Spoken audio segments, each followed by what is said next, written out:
গোটা চন্দননগরে এবার আয়ুষের কুসুমের সঙ্গে গোপনে বিয়ে করার কথাটা রটে গেল। হ্যাঁ বন্ধুরা, ভিডিওটা লাইকতে দেখতে থাকুন। যে মুহূর্তে কিনা সকালে ভোরের আলো ফোটা মাত্রই ঈশানের চোখে যখন কিনা সেই খবরের কাগজটা এসে পড়ে এবং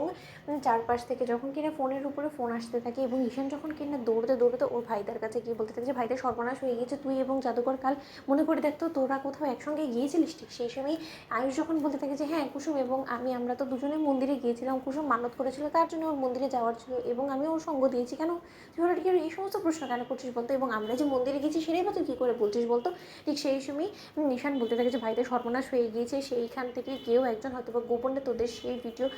ফুটেজ নয়তো বা ছবি ধারণ করে ফেলেছে এবং সেটাই খবরের কাগজ আজকে ছেপে গিয়েছে এবং খবরের কাগজে হেডলাইনে দেখ কী লেখা হয়েছে যে আয়ুষ্মান গাঙ্গুলি গোপনে প্রেম করে গোপনে বিয়ে সেরে ফেলেছে। ঠিক সেই সময় আয়ুষ এই খবরের কাগজে এই খবরটা পড়া মাত্র যখন কিনা বলতে থাকে যে সর্বনাশ করেছে, এই খবরের কাগজটা নিশ্চয়ই মায়ের চোখে এড়াতে পারবে না, মায়ের চোখে পড়া মাত্রই তো আজ কুসুমকে আর কেউ রক্ষা করতে পারবে না মায়ের হাত থেকে, বল নেশান কী করা যায়। ঠিক সেই সময় অনুশ্রী যখন কিনা ছুটতে ছুটতে কুসুমের কাছে গিয়ে বলতে থাকে যে কুসুম তুমি এখন ব্রেকফাস্ট নিয়ে কী পড়ে আছো বলো তো, আমার যত্নাতি পরে হবে, তুমি এখন ভাবো যে কী করা যায়, কী করে তুমি মনির হাত থেকে রেহাই পাবে। ঠিক সেই সময় অনুশ্রীকে যখন কুসুম বলতে থাকে যে কেন কী হয়েছে অনুশ্রী, তুমি তাহলে হাঁপাচ্ছ কেন, এই সময় তোমার জন্য এতটা হাঁপানোটা ঠিক না। ঠিক সেই সময় অনুশ্রী যখন বলতে থাকে যে কুসুম তোমার এবং ভাইদার একসঙ্গে মন্দিরের ছবিটা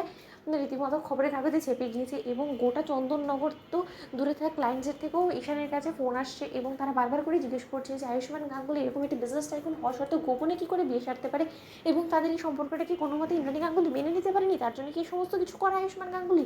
এরকম একটা বিশেষ বড় সিদ্ধান্ত নেওয়ার আগে আয়ুষ্মান গাঙ্গুলির কী রিজন ছিল সমস্ত কিছু জানতে চাইছে, ভাবতে পারছো। ঠিক সেই সময় ইন্দ্রাণী গাঙ্গুলি যখন চিৎকার করে ওঠে এবং আয়ুষ এবং কুসুমকে একসঙ্গে ডেকে পাঠায়। ঠিক সেই সময় আয়ুষ কুসুম একসঙ্গে দাঁড়ানো মাত্র ইন্দ্রাণী গাঙ্গুলি যখন বলতে থাকে যাতে আয়ুষ তোমাকে আমি জিজ্ঞেস করবো না কোনো প্রশ্ন, আজকে আমার সমস্ত কথা হলো কুসুমের সঙ্গে। কুসুম তাহলে তুমি আমাকে কিছু বলার প্রয়োজন মনে করবে যে তুমি কেন কালকে আয়ুষকে নিয়ে মন্দিরে গিয়েছিলে বলো তো, আমি তো তোমাকে কোনো মতে আয়ুষকে নিয়ে মন্দিরে যেতে বলিনি, নাকি আমি বলেছিলাম যে গুরুদেব কোনো বিধান দিয়েছে তার জন্য সেই সমস্ত কিছু মুশকিল আসার করার জন্য তুমি আয়ুষকে নিয়ে যাও, তাহলে আমার পারমিশন ছাড়া তুমি আয়ুষের সঙ্গে কেন মন্দিরে গিয়েছো বলো। ঠিক সেই সময় মীনাক্ষী যখন কিনা বলতে থাকে যে দিদি আগেরবারও কিন্তু আয়ুষকে এই কুসুমি মন্দিরে নিয়ে গিয়ে বিপদে ফেলেছিল, এত বড় একটা ফাড়া গিয়েছে আয়ুষের উপরে, এই মেয়ে আবারও সেই একই কাজ করেছে। ঠিক সেই সময় আয়ুষ বলতে থাকে যে না মা, এর মধ্যে কুসুমের কোনো দোষ নেই, যা কিছু হয়েছে আমি স্বেচ্ছায় গিয়েছিলাম কুসুমের সঙ্গে, কুসুম আসলে আমার মঙ্গল কামনা করে ও একটা মানত করেছিল এবং তার জন্য ওর